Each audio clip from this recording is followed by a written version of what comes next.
Bom dia, irmãos. Vamos abrir a Bíblia em Romanos, capítulo 2. Vamos ler do verso 1 até o verso 16.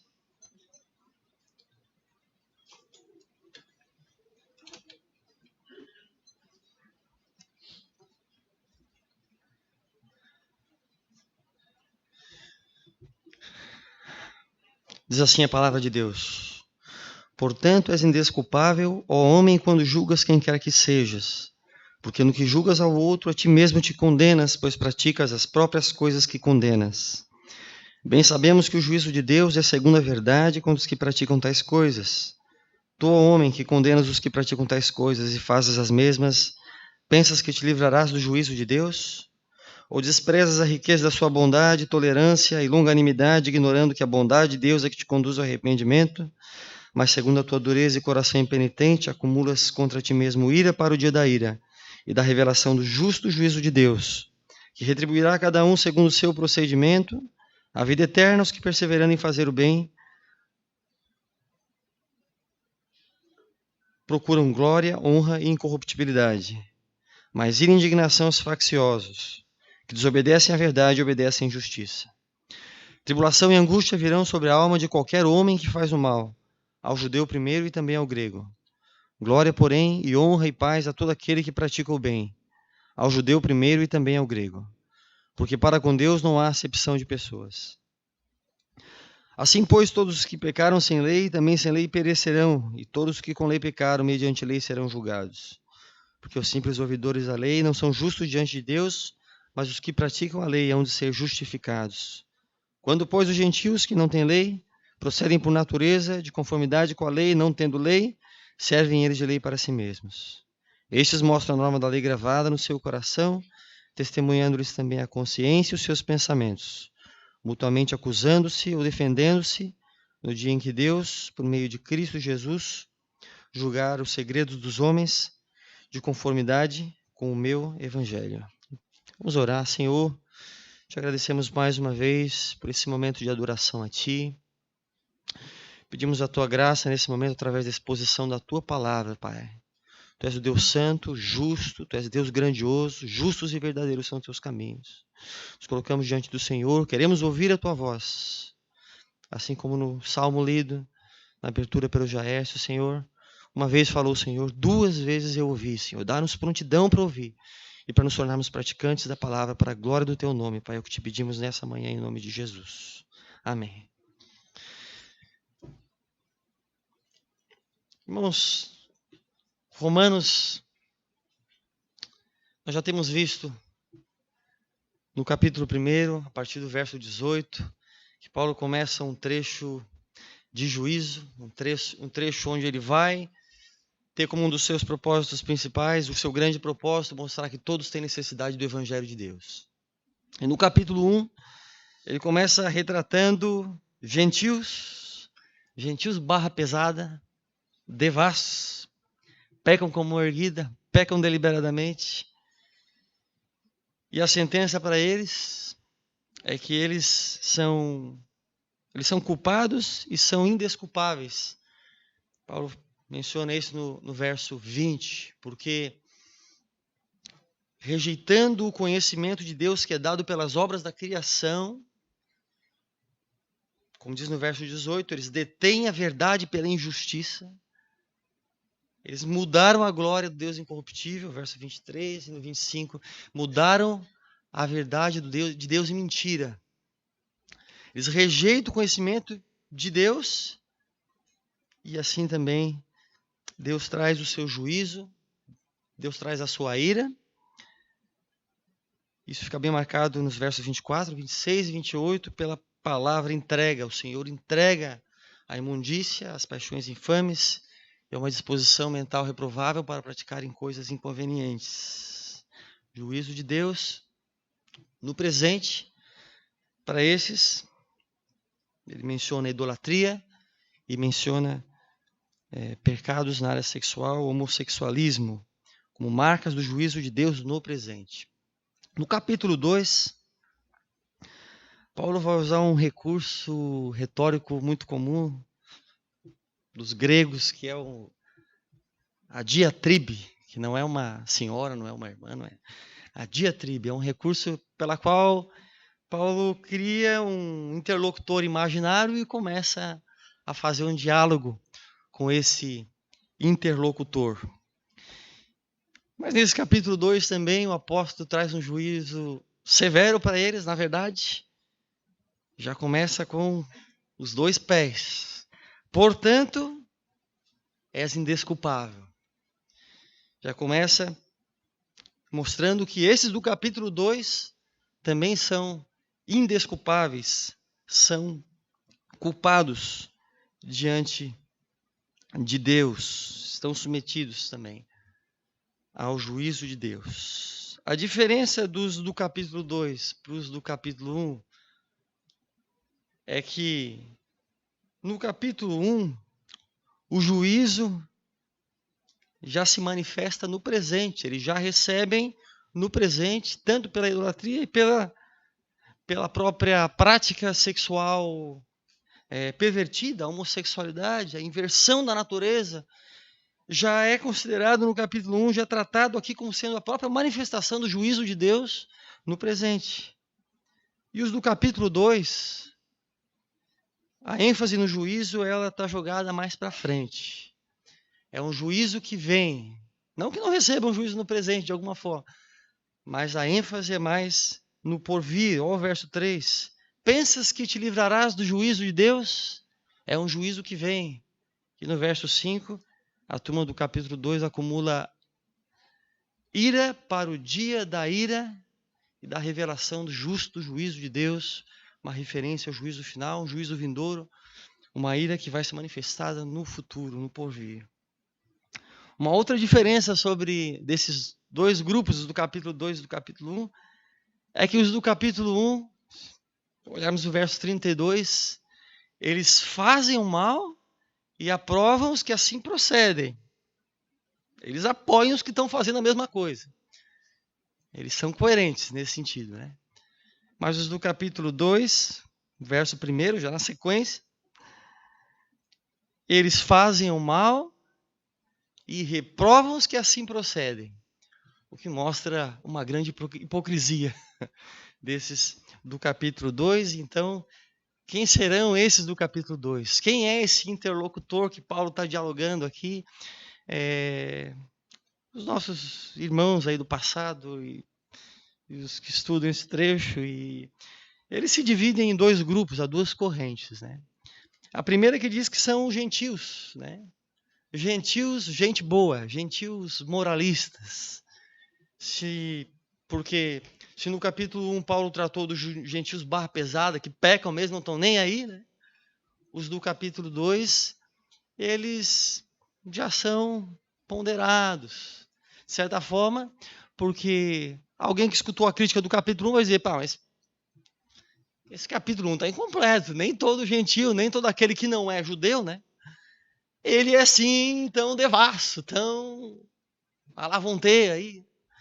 Tem gentio moral. No tempo de Paulo mesmo tinha vários filósofos estoicos, Sêneca, que prezavam pela moralidade, por fazer as coisas corretas, o que é justo. E de fato, nem todos aqueles que não são judeus estão aí largados, né? Muitos são bons vizinhos, nós temos muitos bons vizinhos aí, temos pessoas que são bons pagadores, mesmo não sendo judeus, mesmo não sendo religiosos, cristãos, né? Pessoas honestas, bom casamento, fiéis às suas esposas, procuram viver uma vida moral, né? Então, Paulo, para esses que entendem que esse interlocutor imaginário de Paulo no capítulo 2 são gentios, gente boa, vão dizer, olha, para ficar o quadro completo, então, tem que tratar aqui dos gentios morais, né? Não são só gentios devassos, como no capítulo 1. E dos pontos fortes desses que argumentam isso é o verso 17, que é o primeiro momento onde aparece a palavra judeu. Não está no trecho que nós lemos, porque do verso 1 ao 16, Paulo não faz referência nenhuma a judeu. Então eles dizem, então não é judeu aqui no verso 1 ao 16. são os gentios, porque os judeus vão aparecer só no verso 17.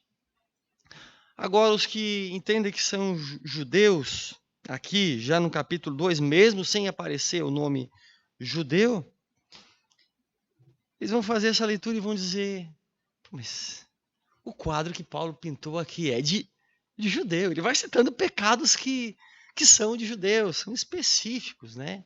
Quem são aqueles que têm prazer, que julgam os outros, né? Desprezam a bondade de Deus, não se arrependem, fazem acepção de pessoas. E Paulo vai fazendo isso, parece que está descrevendo os judeus, né? E eles vão dizer, não aparece a palavra judeu, mas vem cá, tem chuteira, meião de futebol, caneleira, calção de jogador, camisa de jogador, o que que é? Né? Açougueiro, né? Bombeiro, não vai ser. É judeu aqui, é a marca deles, os pecados deles estão aqui, as falácias deles estão expressas aqui nesse trecho.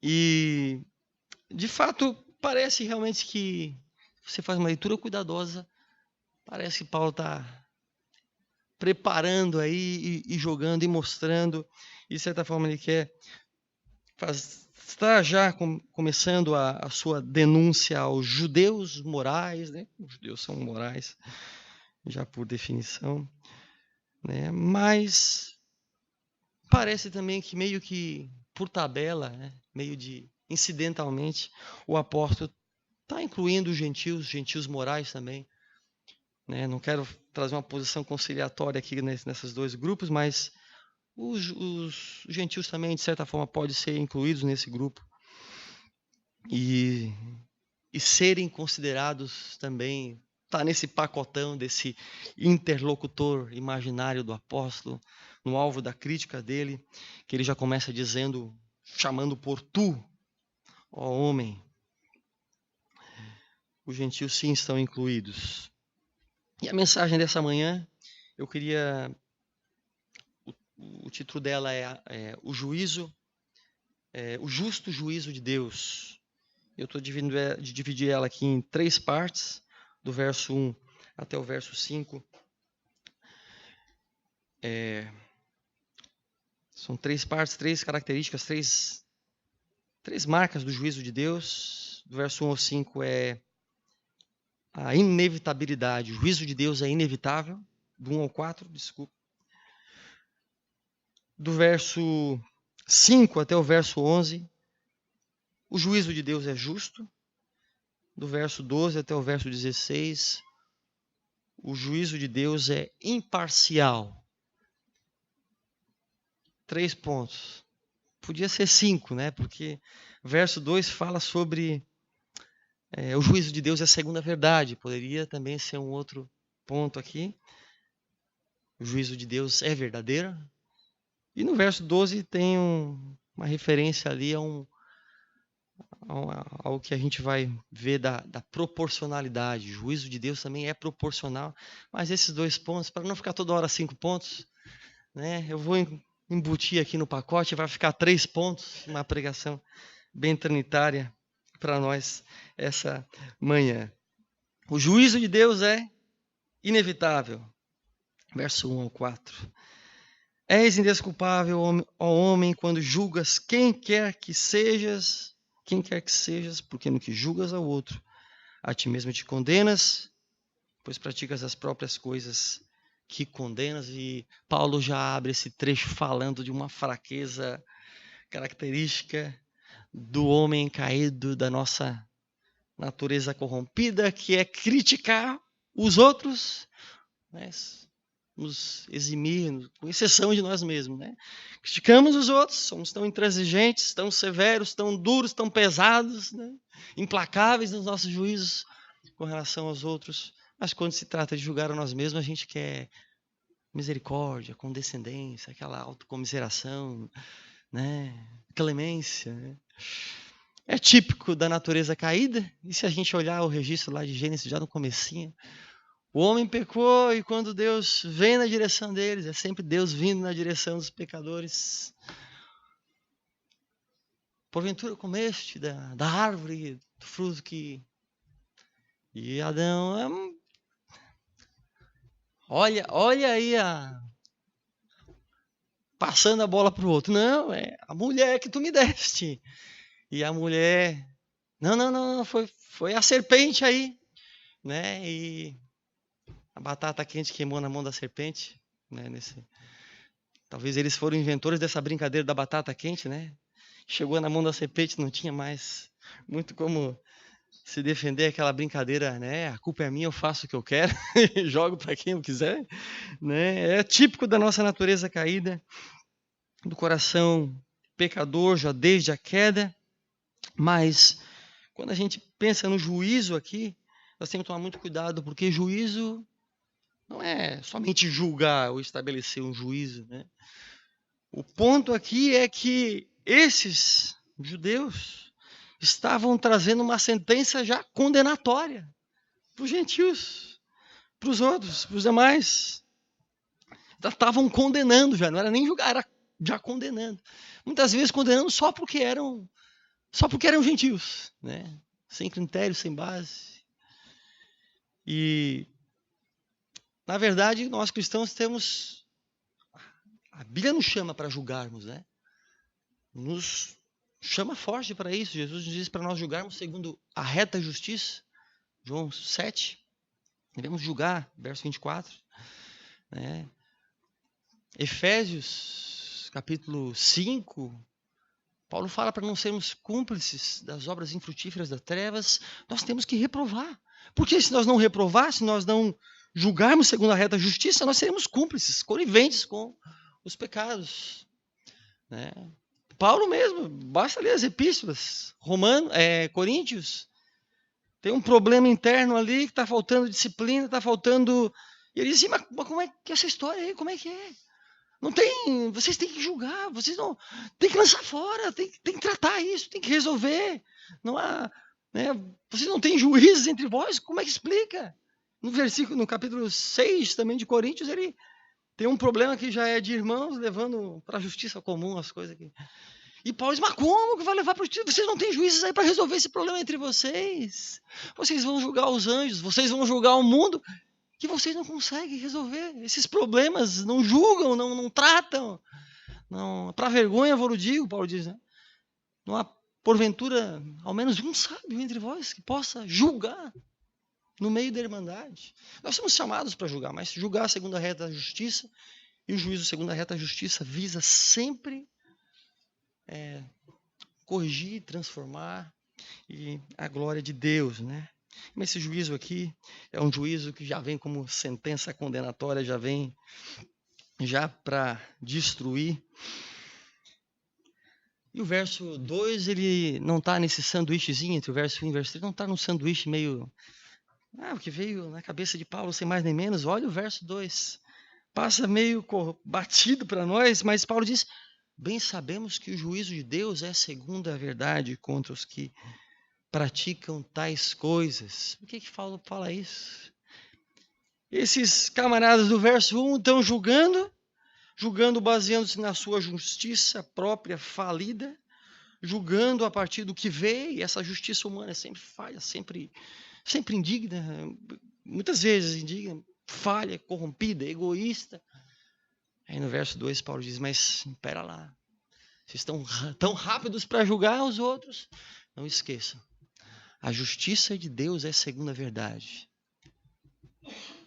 Deus tudo vê, e o juízo dele não é que nem o de vocês, não é que nem o nosso, é um juízo perfeito, um juízo que não vai passar nada, não vai deixar ninguém de fora, ninguém vai escapar por ser judeu, ninguém vai escapar por achar que é um favorito do Senhor, por ser um queridinho do Senhor.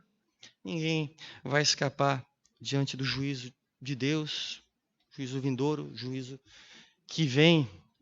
Quando aqueles judeus chegaram lá para João Batista, e talvez confiando, né?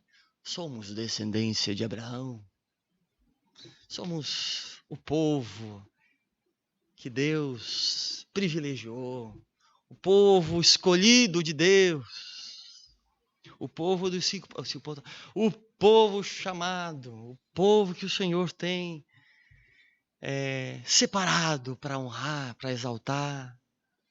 Somos descendência de Abraão. João Batista olha para ele e diz, olha, na verdade ele olhou primeiro para as pedras, né? Não sei qual a intenção que ele tinha com aquelas pedras. Ele ia pegar aquelas... Aí ele olha para as pedras e diz, olha, se segura. Dessas pedras Deus pode fazer descendência de Abraão. Não se orgulhem, não se ufanem, não se exaltem por causa disso. Produzir frutos dignos de arrependimento, né? Juízo duro de João Batista, juízo segundo a verdade, para aqueles judeus que estavam se confiando em si mesmos, dizendo, estamos bem, estamos seguros, estamos só de boa aqui, né? No verso 3, pensas que tu, homem que condena os que praticam outras coisas e faz as mesmas, pensas que te livrarás do juízo de Deus? Esse juízo que é segundo a verdade? A advertência de Paulo aqui é duríssima. Estão se sustentando numa base falsa, nas seus próprios privilégios e vantagens. No verso 4, ou desprezas a riqueza da sua bondade, tolerância e longanimidade, ignorando que a bondade de Deus é que te conduz ao arrependimento. Vocês estão tão seguros dessa bondade de Deus? Mas lembrem-se, essa bondade tem que levar vocês ao arrependimento, né? Ou muitas vezes, usando a bondade de Deus como aquela desculpa, aquela carta na manga, aquela carta trunfo para fugir de todo, escapar de tudo, né? Para moralizar até mesmo os pecados e coisas mais. Mas Deus, Ele cuida de nós. Essa história aí de vocês aí de ira, de juízo, que é isso? Muitas vezes escutamos isso. Mas como Deus é tão bom? Deus é tão justo, Deus é tão amoroso, tão misericordioso. Esse Deus xiita aí, xiita dos cristãos, esse Deus de juízo, de inferno, que é isso? Estou fora. Se for para seguir esse Deus de vocês, eu vou tocar o meu caminho. Eu não quero visitar a igreja de vocês. Deus não é assim tão malvado. Deus é bom, Deus é amor. E ele, no fim, naquelas manobras, eles jogam a bondade de Deus contra a justiça, contra o juízo, contra a santidade dele. Maneiras de escapar do juízo de Deus. A bondade de Deus, irmãos, não tem que gerar em nós desculpa para continuarmos pecando, não nos dá licença para continuarmos as nossas iniquidades. A bondade de Deus deve produzir, tem um propósito de nos levar ao arrependimento. E eles desprezavam a riqueza da bondade, tolerância, essa paciência de Deus, e a longanimidade, essa misericórdia, é longânima, esticada essa bondade de Deus, esse amor de Deus, ignorando que essa bondade é que te conduz ao arrependimento. O arrependimento é a primeira manifestação da graça de Deus, a primeira manifestação esperada, o primeiro sinal da obra do Espírito no coração de alguém, mas essa bondade de Deus não gerou arrependimento. E por isso o juízo de Deus para esses que não se arrependem é inevitável. Inevitável. O segundo ponto aqui, a segunda marca desse juízo de Deus é que ele é justo. Verso 5.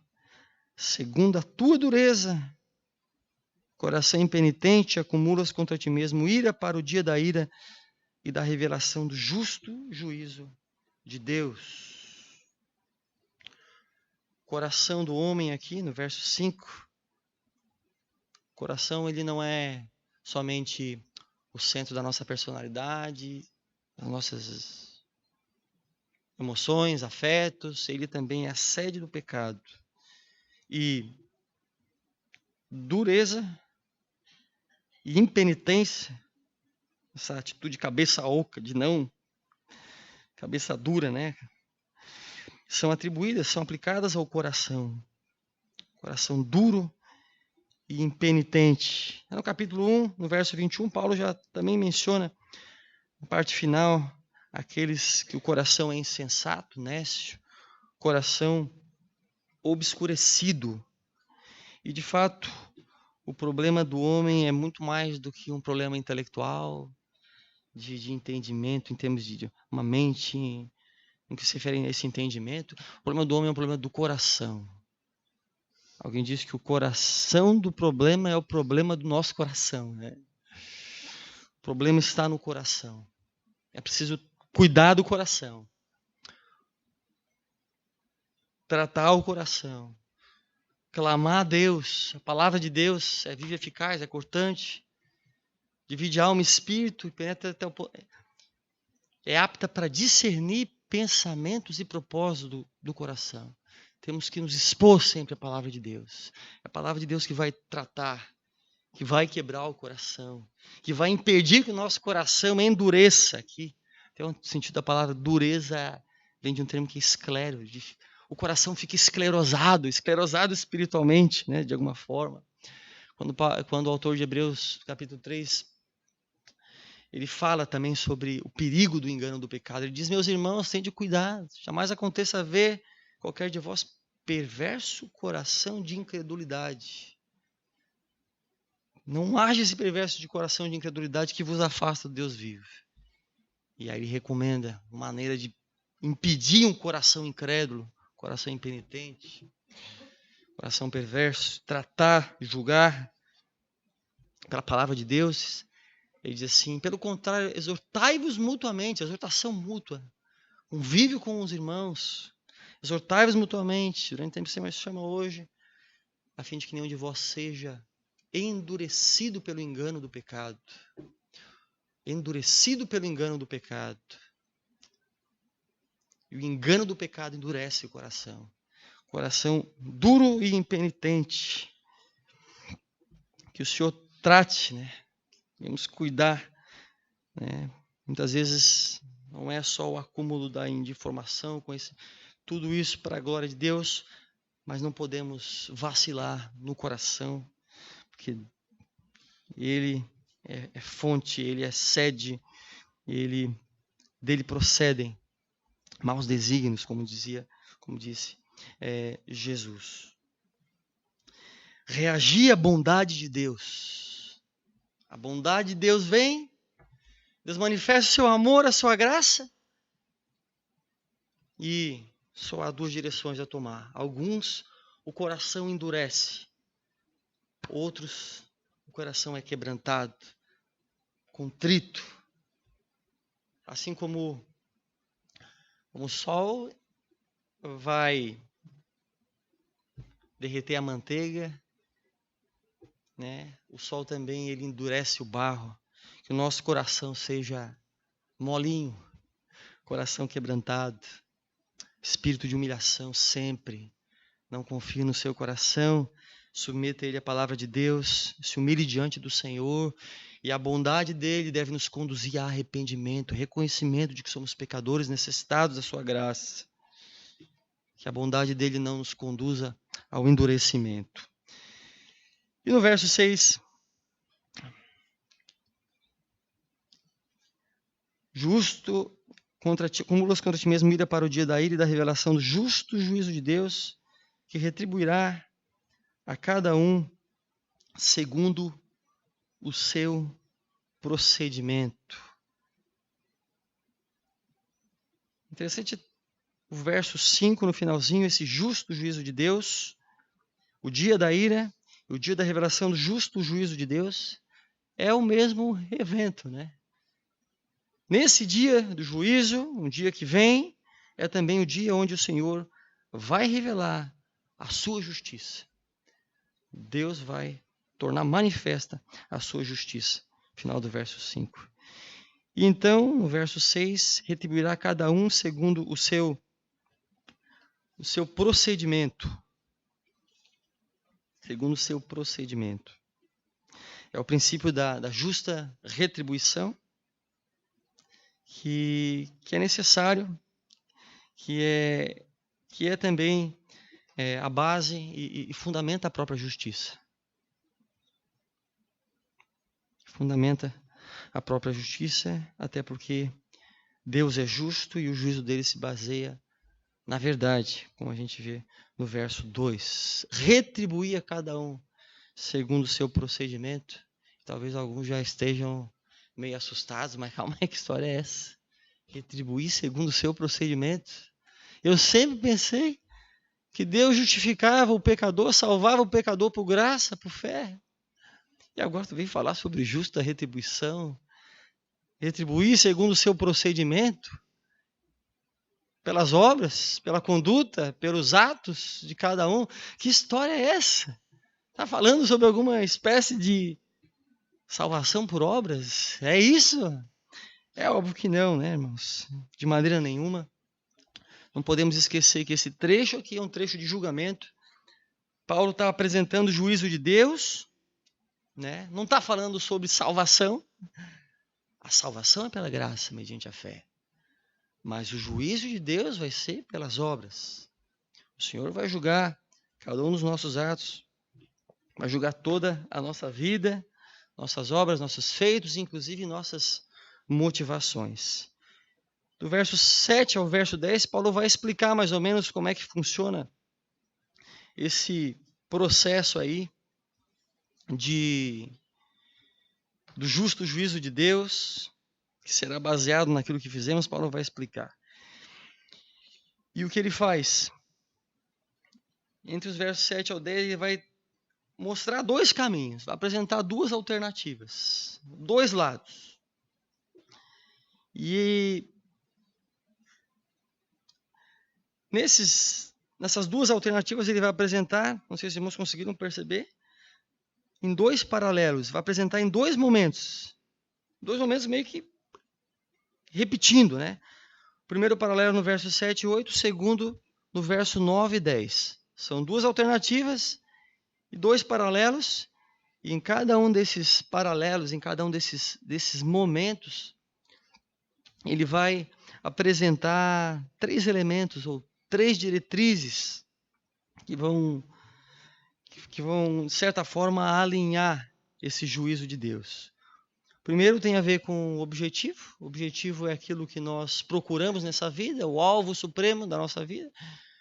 Tem a ver com obras, que é aquilo que nós fazemos por meio do corpo, os nossos feitos, e o nosso destino, que é para onde nós vamos. Então vem comigo aqui, no verso 7. De um lado, agora pensando, começando pelo destino, né? Vida eterna para uns e para outros, no verso 8. Ira e indignação, que na verdade não é tanto para onde a gente vai, mas é o que acontece, o que acontecerá, né?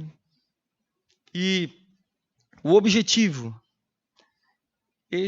a vida eterna, eles perseveram em fazer, e o que eles procuram, esse é o objetivo deles: glória, honra e incorruptibilidade. Glória, honra,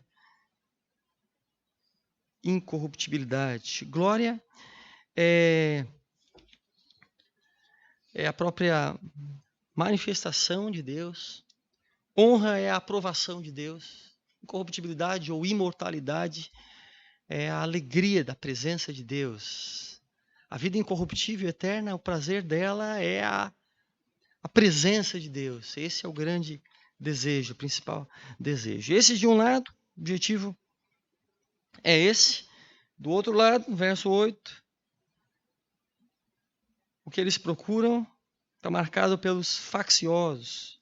Ir em indignação aos facciosos. Facciosos são egoístas. O que eles procuram são coisas voltadas para si mesmos. E o terceiro destino,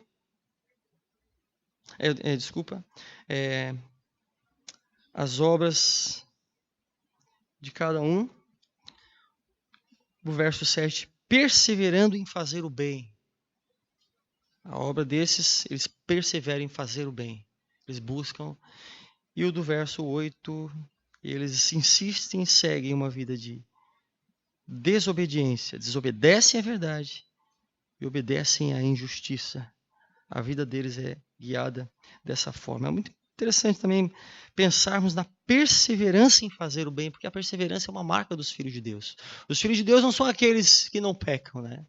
Os filhos de Deus são aqueles que perseveram em fazer o bem. Cai, mas o Senhor levanta. O justo cai 7 vezes, levanta. O Senhor levanta ele. O autor de Hebreus define os cristãos como aqueles que participantes de Cristo, né? Capítulo 3, verso 14, ele fala que nos temos tornado participantes de Cristo, de fato guardamos firme até o fim a confiança que desde o princípio tivemos. Só aqueles que guardam até o fim essa perseverança, eles perseveram, eles dão continuidade, eles seguem, caem, fracassam, pecamos diariamente, fracassamos, mas nós insistimos, Senhor, não é isso que eu amo, não é isso que eu quero, eu odeio o pecado, eu quero fazer tal. E eles perseveram, insistem em seguir ao Senhor, né? A própria galeria dos heróis da fé não é a galeria dos infalíveis, né? Antes de tudo, a galeria dos que perseveram, né? Perseveram. O segundo paralelo ali, no verso 9 e 10, Paulo basicamente vai repetir as mesmas coisas que ele afirmou na primeira, mas algumas diferenças. Ele vai marcar aqui algumas diferenças. Os dois grupos ele vai simplificar. Os dois grupos é a que faz o mal, qualquer homem que faz o mal. E no verso 10, todo aquele que pratica o bem. Depois ele vai de novo falar sobre a glória, a honra. E ele vai mudar, em vez de falar incorruptibilidade, no verso 10, fazendo diferença com o verso 7, ele vai acrescentar paz. Esses que procuram, glória, porém, e honra e paz, né? Ele acrescenta paz, porque paz é uma palavra que ressalta, ela é marca daqueles que tiveram relacionamentos reconciliados com Deus, né? Justificados, pois, mediante a fé, temos paz com Deus, né? E também com os irmãos, né? Com os irmãos, paz. É usada para relacionamentos reconciliados com Deus e com os irmãos. Em Efésios, Paulo vai se referir aos judeus e gentios, agora eles são um, e dizer agora que Cristo é a nossa paz, o qual de ambos, de dois, ali no verso 14, ambos fez um, porque ele é a nossa paz, e de ambos, judeus e gentios, ele faz um. E então ele faz uma referência interessante, porque ele diz, primeiro ao judeu, termina com essa expressão aí, primeiro ao judeu e também aos gentios, no verso 9, aos gregos, pode ser entendido como gentios também, e no verso 10, primeiro ao judeu e também ao grego. Aqui é contexto de julgamento. Lá no verso 16, primeiro judeus, primeiro gentios, poder de Deus para a salvação de todo aquele que crê. Verso 16, primeiro do judeu e também do grego. Agora, o contexto é de julgamento, preste atenção. Tiveram privilégio esses judeus, aqui num contexto de julgamento, primeiro aos judeus e também ao grego. No contexto de juízo, a situação muda. O juízo começa primeiro com os judeus e, enfim, verso 11, porque para com Deus não há acepção de pessoas, o juízo de Deus é justo, até porque ele é segundo a verdade. E no último momento, meus irmãos, aqui, né, a última parte, a última marca desse juízo de Deus é que é um juízo imparcial. Ao verso 12, todos que pecaram sem lei, também sem lei perecerão, e todos que com lei pecaram, mediante lei serão julgados. Preste atenção. O ponto principal aqui não é tanto a lei. Que lei é essa? A lei de Moisés. Os que pecaram com lei, quem são? Judeus. Os que pecaram sem lei, gentios. Mas também não é que não tem lei nenhuma. Paulo vai explicar mais para frente. Mas o ponto principal é que é o pecado. O pecado é o que interessa. O Senhor vai tratar não é como o judeu, gentil, tem lei. O ponto é, o Senhor vai tratar os pecados de cada um. Claro, segundo o padrão que cada um recebeu. E aquele irmão, Dr. Martin Lloyd Jones, chama atenção para algo que poderíamos passar despercebidos aqui. Ele diz: todos que pecaram sem lei, perecem. Claro, não é só morrer fisicamente.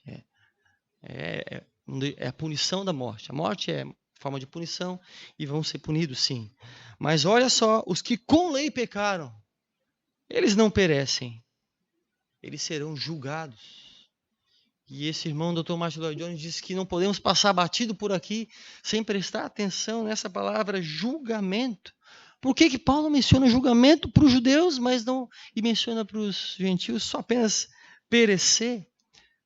E ele diz, é porque é muito claro aqui que aqueles que tiveram mais, que receberam mais de Deus, que tiveram a lei de Moisés em mãos, que tiveram mais privilégios, não era para se sentir melhores. Estou bem, Paulo. Estou seguro nesse juízo que você está dizendo que vem. Não. Esses que receberam mais privilégios têm mais responsabilidade. O juízo é mais severo. Há graus de luz. Ninguém vai ser salvo, por outra coisa a não ser o Evangelho de Jesus Cristo. Mas há graus de luz. Padrões são diferentes. Cada um vai ser julgado de acordo com o padrão que tem. Ninguém vai se salvar e ser salvo a não ser pelo Evangelho de Cristo. Não há esperança sem o Evangelho. Do versos 13 ao 15 é meio que um parênteses. Se a gente lesse do verso 12 e emendasse com o verso 16, todos os que com lei pecaram mediante a lei serão julgados. Pula para o 16. Olha como tem fluidez o trecho. No dia em que Deus, por meio de Cristo Jesus, julgar os segredos dos homens, de conformidade com o meu. Tem uma fluidez. O verso 13 ao 15, então, é um parênteses colocado por esse nosso irmão apóstolo Paulo.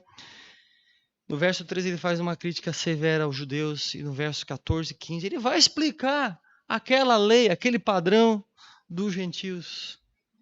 E Paulo diz: porque os simples ouvidores da lei não são justos diante de Deus, mas os que praticam a lei hão de ser justificados. Não resolve ser ouvinte da lei. Judeus, não resolve ser ouvinte da lei. Praticante, Paulo Tiago vai dizer isso, Tornai-vos, pois, praticantes da palavra, e não somente ouvintes, enganando-vos a vós mesmos, sede praticantes. A fé tem que produzir uma vida que corresponda àquilo que você crê. Uma das últimas pregações do Newton é interessante. O título já dizia muita coisa, dizia tudo. Fé invisível. Como assim fé? Fé visível, desculpa. Fé visível. Como assim fé visível? A fé não é um secreto, no coração a gente não pode ver a fé. Como assim fé visível? É porque é impossível que essa fé não redunde, não seja marcada por uma vida de obra de justiça, uma vida marcada pelo testemunho de Cristo. É impossível que isso seja apenas, a nossa fé seja apenas uma abstração, uma coisa, um sentimento lá no fundo, escondidinho, e a gente conviver e viver como se fôssemos agentes secretos. Ninguém vai desconfiar que eu sou. É impossível isso. A nossa vida vai marcar pelos nossos feitos do nosso corpo, pelo nosso comportamento, pelo nosso procedimento, a maneira de nós nos conduzirmos. A fé é visível. A fé se manifesta publicamente, pelos nossos feitos e pela maneira como nós vivemos. Os judeus estavam dizendo: estamos bem, somos ouvidores da lei, achavam que isso é suficiente para ser salvos. Paulo diz: de maneira nenhuma. Não se confie nisso. Não estão seguros. Coisa nenhuma. Coisa nenhuma. Os que praticam a lei hão de ser justificados. Aquele cuidado básico nesse trecho. Não é trecho de salvação. Ninguém vai ser justificado por praticar a lei. É um trecho de julgamento. Não está falando sobre salvação. Aliás, do capítulo 1, do verso 18, até o capítulo 3, verso 20. Um bloco bem grande aqui no começo. Paulo está estabelecendo juízo. Está falando sobre o pecado. Está apontando o pecado, julgando para mostrar que todos são pecadores e por isso todos são necessitados da graça de Deus. Todos são necessitados do Evangelho, né? Ninguém vai ser salvo, justificado por praticar a lei. A salvação é pela fé, para que ninguém se glorie, para que só Deus receba a glória. E é por isso que a nossa salvação, só Deus recebe glória por ela. Verso 14 e 15. Quando, pois, os gentios que não têm lei procedem por natureza de conformidade com a lei, não tendo lei, servem eles de lei para si mesmos. Paulo fala 2 vezes não tendo lei. Não é que não tem lei nenhuma. Eles não têm a lei de Moisés. Mas eles têm a norma da lei gravada no coração, ao verso 15. Estes mostram a norma da lei gravada no coração. Não é como a lei de Moisés, é verdade. A lei, irmãos, é uma versão, né, bem mais simples. Exigências, né, é a obra da lei, né, é o senso moral, a consciência moral. Todos têm essa marca, todos têm essa norma da lei gravada no coração por nascimento, por criação. Todos, e os gentios vão ser julgados por essa norma da lei, por esse padrão no coração, padrão da consciência, revelação da consciência, revelação da criação, pelas obras da criação. Esse é o padrão que eles vão ser julgados. Quando, pois, os gentios que não têm lei procedem por natureza de conformidade com a lei, não tendo lei, o verso 15. Verso 14, servem de lei para si mesmos. Cuidado também. Aquela frase, cada cabeça sua sentença, não tem nada a ver com isso aqui. Né? Ninguém faz a sua própria lei. Da onde isso? Isso é um absurdo pensar isso. Mas a lei está neles mesmos e eles vão ser julgados por essa norma da lei, essa obra da lei no coração deles, no coração de cada um de nós, por criação, cada um tem a norma da lei gravada no coração. E o verso 15, Paulo, então, ele vai trazer algumas provas dessa lei gravada no coração. Eu vou mostrar para vocês aqui, eu vou provar para vocês, trazer algumas evidências dessa lei no coração. Ele vai dizer, esses têm a norma da lei gravada no coração, né? Mostram a norma da lei gravada no coração. Mostra a norma da lei gravada no coração. E se a gente for parar para pensar um pouquinho, estudar um pouquinho a história, a antropologia, a gente vai ver. Não existe lugar no mundo onde o furto seja algo justo, né? É verdade que não tem a lei completa de Moisés e dos gentios, mas ele sabe que adulterar é errado. A rigor, né? Tem que se perverter muito para negar até isso, né? Sabe que assassinato é algo reprovável, né? Ah, mas eu conheço pessoas que são calculistas frios, assassinam. Sim, mas e a mãe dele? A esposa dele? Ele não vai querer que assassine. São coisas que não tem como entrar no... Não tem como ser padronizada. A norma da lei, a obra da lei impede que... É esse controle no coração, essa forma, esse padrão que está gravado no coração que não permite, protegendo, né? Protegendo. Testemunhando-lhes a consciência é aquela vozinha de fundo, aquele background, vindo lá, o que você fez está errado. Você deveria ter agido diferente. Às vezes a consciência ela não vai muito apontar o caminho. Dos cristãos é diferente. A gente já sabe que tem que voltar sempre para o prumo. Mas na vida dos gentios ele apenas vai dizer, está errado, coisa errada. Aquela vozinha intermitente ali. E Paulo ainda vai trazer a terceira prova dessa norma da lei gravada no coração, que é os pensamentos mutuamente acusando-se, defendendo-se, uma briga assada, né? E tá certo, tá errado, tá certo. O fato de existir esse tipo de discussão, essas conversas, e todo mundo, de uma forma ou de outra, vai falar, vai. A palavra pensamentos seria melhor traduzida por arrazoados. Vai ter esses arrazoados aí, certo, errado, justo, injusto, esse tipo de Isso já mostra claramente que há um padrão, há alguma forma de lei que o Senhor deixou gravada interiormente. Não é como a lei de Moisés, mas tem alguma forma de lei que é o suficiente não para salvá-los. Esse padrão ninguém vai ser salvo seguindo esse padrão, mas eles podem ser condenados. E o verso 16, no dia em que Deus, por meio de Cristo Jesus, julgar os segredos dos homens, e Paulo termina ainda falando mais 3 características sobre esse juízo de Deus, e ele diz que esse juízo de Deus que vem, ele vai julgar áreas ocultas da nossa vida, coisas secretas, coisas das nossas motivações lá dentro, vai julgar. Né? Não tem possibilidade nenhuma de escaparmos desse juízo, segundo a verdade, lembrando do verso 2, assustador.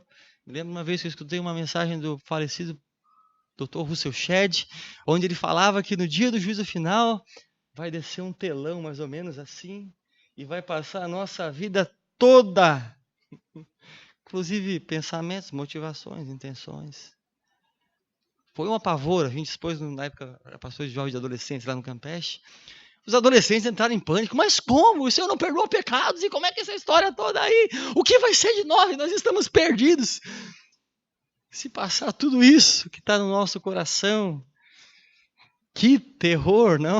O Senhor vai julgar os segredos do nosso coração. O Senhor perdoa pecados, sim. Claro que perdoa. Mas Ele não perdoa pecados de uma forma mágica. Abracadabra. Desapareceu como se nunca tivesse existido. Né? Não, o Senhor perdoa pecados, sabe como? Pagando pecados. Ele vai julgar cada um dos seus pecados. Ele julgou os próprios pecados do seu povo. Ele morreu pelo seu povo. Ele pagou cada um. Rasgou o escrito de dívida que era contra nós. Né? Não tem abracadabra no dia do juízo final. O Senhor perdoou de fato e vai manifestar a justiça dele, né? O justo juízo nesse dia. Segunda característica aqui, rapidinho.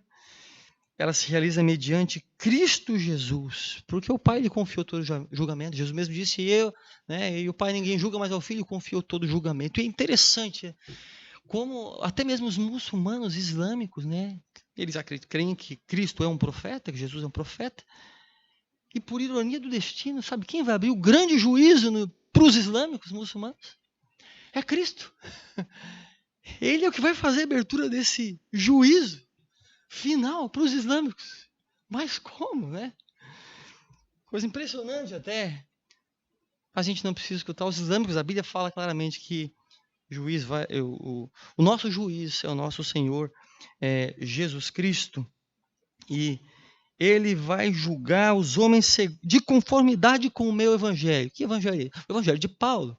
O evangelho que nós cremos. O evangelho é um só, é o mesmo dos outros apóstolos. Ele vai julgar cada um segundo os seus evangelhos. Irmãos, que pena muitas vezes quando a gente acha que o evangelho é apenas para resolver nossos problemas de culpa, bem-estar, tristeza, problemas pessoais. Claro que o evangelho ele é completo, trabalha todas as áreas da nossa vida. Mas como a gente perde, esquecendo que o Evangelho, ele nos livra dessa ira vindoura. O Evangelho, ele nos livra desse juízo final de Deus. Vamos passar, mas o Evangelho é essa graça maravilhosa que nos livra da ira vindoura, né? O contraste fica mais bonito, assim como as estrelas ficam mais bonitas de noite. A ira vindoura e esse evangelho brilhando com fulgor nas nossas vidas, em meio à escuridão, ao terror do dia da ira, aquela noite sombria do dia da ira, o evangelho brilha e também nos livra da ira vindoura. E assim, irmãos, não podemos perder isso de foco. Vai haver um juízo, há um juízo que vem. E nós devemos estar preparados, devemos estar atentos. Para finalizar, queria trazer algumas palavras rapidamente, dizer que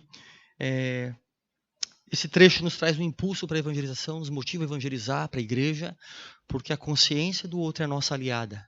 O outro tem um padrão dizendo para ele, ei, tem coisa errada, tem coisa errada. É óbvio que eles não têm esperança nenhuma sem o evangelho, mas a consciência dele é nossa aliada de alguma forma.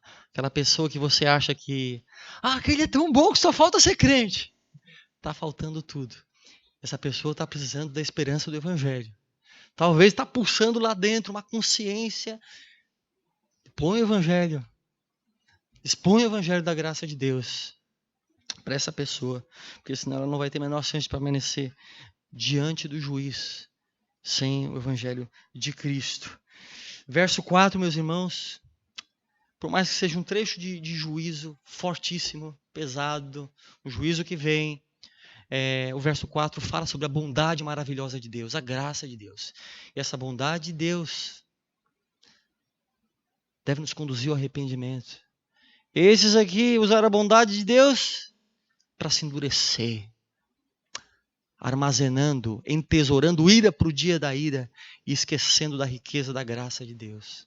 A graça de Deus na nossa vida, meus irmãos, tem que nos conduzir ao arrependimento. O amor de Cristo demonstrado na cruz a nosso favor, a favor de pecadores, tem que nos levar a arrependimento, tem que nos levar a abandonar pecados, tem que nos conduzir a uma vida de quebrantamento, espírito de humilhação diante do Senhor. O amor de Cristo, se eu podia ter vindo com juízo, ele vai vir com juízo mais para frente, mas ele vem com amor e espera que essa graça maravilhosa nos leve a nos curvarmos diante dele, nos prostrarmos diante dele. Para nós, eu preciso mencionar isso. É grave nós estarmos escutando a palavra de Deus essa noite. Perigosíssimo porque, meus irmãos, ouvir a palavra de Deus, cada dia está aumentando o critério, o padrão, nosso padrão elevado.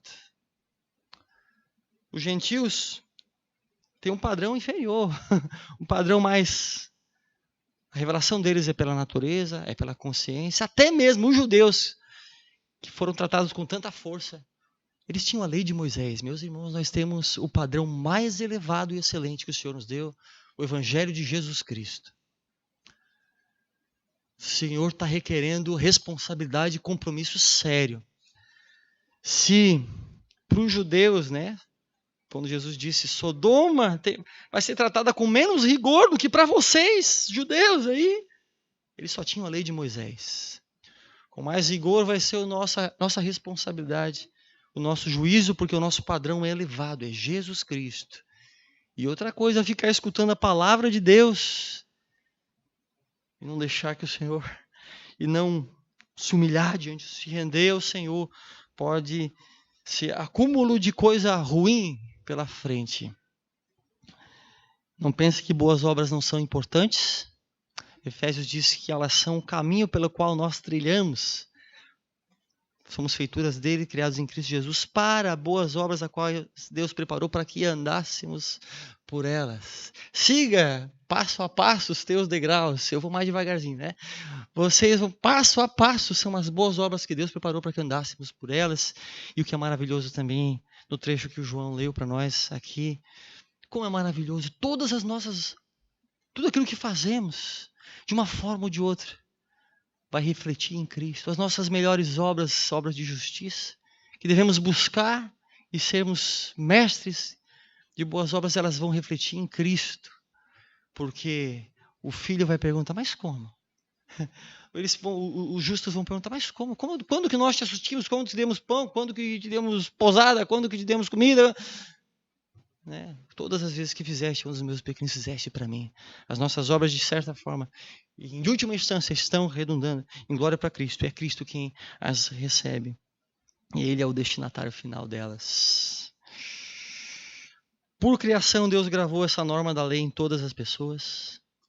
Mas, meus irmãos, é apenas por nova criação que nós podemos fazer parte do pacto.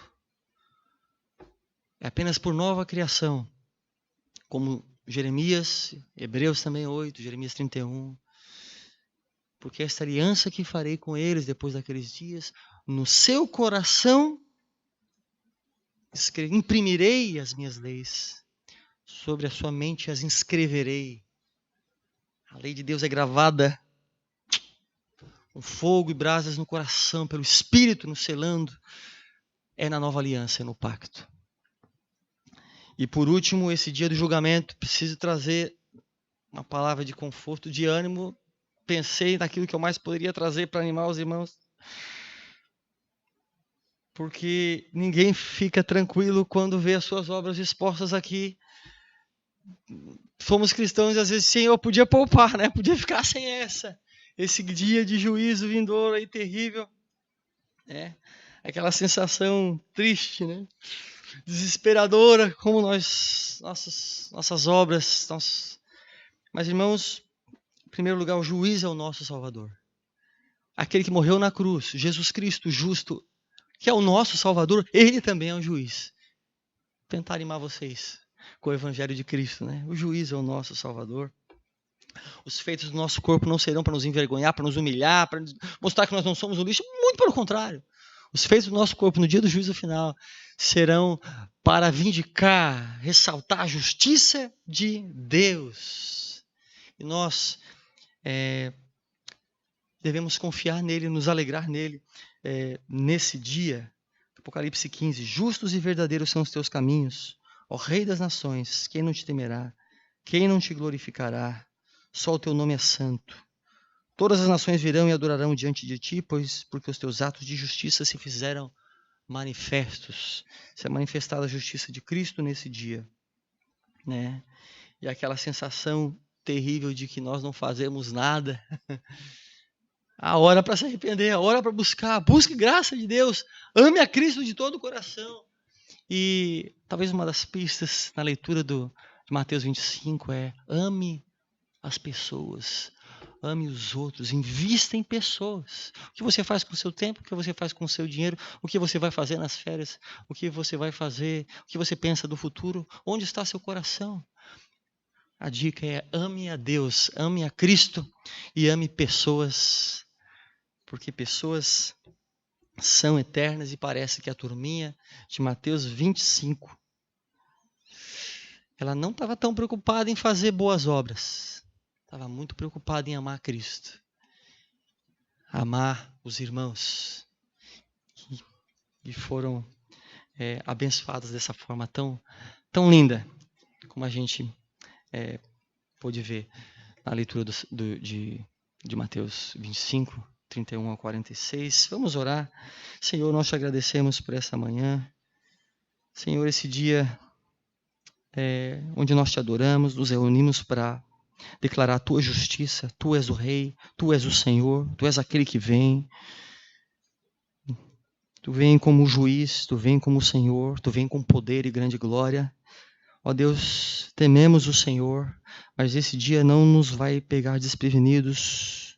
Esse dia não será dia de terror para os teus filhos, mas dia de alegria e de júbilo. Senhor, queremos estar preparados e prontos, e que essa prontidão se inicie em nossas vidas hoje. Se essa prontidão seja manifesta e evidenciada pela nossa vida, pelo nosso procedimento, pela nossa conduta, pelos feitos do nosso corpo, que vão evidenciar que de fato o Senhor um dia produziu fé salvadora em nosso coração, através daquilo que fazemos por meio do corpo. Nos fortalece com a tua graça, dá-nos temor e reverência nas nossas vidas, consciência, para que esse dia não pegue nenhum de nós desprevenidos, mas que o Senhor nos fortaleça a amarmos mais e mais a tua justiça, e que cada dia mais venhamos a nos purificar assim como tu és puro, assim como tu és justo. Despede-nos na tua paz e na tua presença, é o que nós te pedimos em nome de Jesus. Amém.